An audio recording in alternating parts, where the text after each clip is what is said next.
শিবরুম আমলিঘাট সন্ন্যাসী টিলার একেবারে সর্বোচ্চ চূড়ায় এসেছি, যেখানে অনেক দিনের পুরনো যে মন্দিরটা, যে ঘরটা রয়েছে, সেই ঘরটাতে একটা ছোট্ট বাচ্চা মেয়ে, ও আসার পর ও নিজে থেকেই ওই জায়গাটা মানে পরিষ্কার পরিচ্ছন্ন করছে।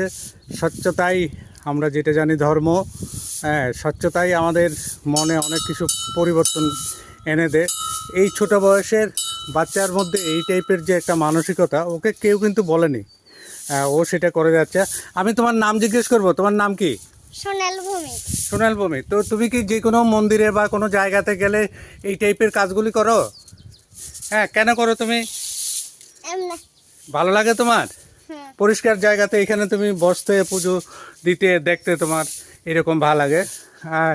আমি আপনাকে জিজ্ঞেস করবো যে আপনি এখানে কোথায় এসছেন। এখানে আমরা দেখতে পাচ্ছি একটা সুন্দর শিবের মূর্তি রয়েছে,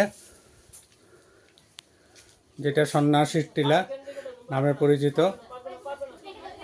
এখান থেকেই সেই বাংলাদেশের সীমান্ত দিয়ে যে ফেনী নদী বয়ে গেছে, ও বাচ্চা মেয়েটা সেই কাজ করে যাচ্ছে। সোনাল, কি সুন্দরভাবে। এই জায়গাটা পুরোটাই কি তুমি পরিষ্কার করে ছাড়বে? সবটাই করবে? এই জায়গাটা প্রশাসনের উদ্যোগে এই রাস্তাতে অনেকটা টাইলস বিছিয়ে দেওয়া হয়েছে, রাস্তাটা খুব সুন্দর করে দেওয়া হয়েছে। এখানে আসলে অনেকটা মনের ক্লান্তি দূর হয়ে যায়। এই সন্ন্যাসী টিলাতে এই সন্ন্যাসী টিলাতে আসার পর আমি দেখতে পাচ্ছি যে একটা ছোট্ট মেয়ে ওই জায়গাটা পরিষ্কার করে দিচ্ছে, যে আমাদের যে স্বচ্ছতা এমন একটা পরিবেশের মধ্যে। আপনি কি বলুন?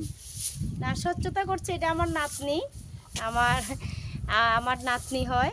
ও যেখানে যায় ওখানে ও এইভাবে ঠাকুরের মন্দির হোক আর যেখানে ঠাকুরের কোনো পবিত্র জায়গা হলে ও সুন্দর করে পরিষ্কার করে। এটা ওর কি মা এসছে? হ্যাঁ, মা এসছে। এই যে ওর মাও এসছে। তো আমি ওর মার সঙ্গে কথা বলবো যে আপনি যে এই বাচ্চাটাকে নিয়ে যখন যেখানটায় যান, ও কি এরকম কাজ করে ওই মন্দির বা কোনো জায়গাতে এরকম পরিষ্কার করে দেন না? আপনি সেটা বলে দিন। না না, আমি কখনো এইসব ব্যাপারে কোনো কিছু বলি না। ও নিজের থেকে করে। ও নিজের থেকে হ্যাঁ, ওর করছে। ইচ্ছা এটা। আমাদের বাড়ির সাথে একটা বুদ্ধ মন্দির আছে, ওই বুদ্ধ মন্দিরটাতে গেল সেম এমন ভাবে ঝাঁট দিয়ে দেয়।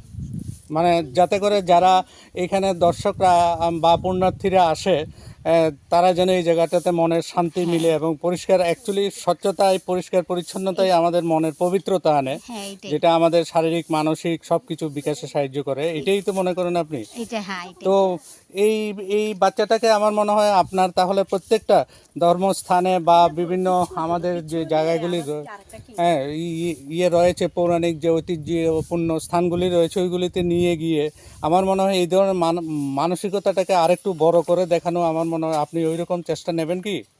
ইচ্ছা আছে। এরকম ইচ্ছা হ্যাঁ, আছে? ইচ্ছা আছে। ঠিক আছে, ওর সঙ্গে কথা বলে আমরা জানতে পারলাম। আসুন আরেকবার আমরা দেখে নিই পুরো জায়গাটা কেমন। তো আমাদের সাথে এসছে যে এখানে ওর নাম হচ্ছে বচ্চন দেবনাথ। ও এই পার্শ্ববর্তী আমলিঘাটের পার্শ্ববর্তী অর্থাৎ শ্রীনগর এলাকাতেই। তো যেহেতু পার্শ্ববর্তী এরিয়া, তো এই জায়গাটা সম্পর্কে আমি বচ্চন ওনাকে কিছু বলতে চাইবো যে আপনারা এইটা সম্পর্কে কি জানেন ছোটকাল থেকে এই জায়গাটা সম্পর্কে? অনেক পুরানো মন্দির আমাদের আমলিঘাট শিব মন্দির। হ্যাঁ, এই মন্দিরে অনেক পুণ্যার্থী হয়। মাঝে মাঝে প্রত্যেক বছর অনুষ্ঠান, সামাজিক অনুষ্ঠান হয়, অনেক মেলা হয়, প্রচুর লোকজন আসে না? হ্যাঁ, অনেক তো এই ক্ষেত্রে কি এই পার্শ্ববর্তী বাংলাদেশ থেকেও লোকজন আসে কি? না না, বাংলাদেশ এখন আসার কোনো সম্ভাবনা নেই? না। আগে যখন তার কাটার বেড়া ছিল না তখন আসতো, তখন এক দুজন আসতো, তারা নদী দিয়ে আসতো। নদী দিয়ে আসতো। এখন আমাদের এই এলাকা থেকে অনেকে এই জায়গাটাকে খুব পূর্ণ স্থান হিসেবে ভাবেন, এরকম?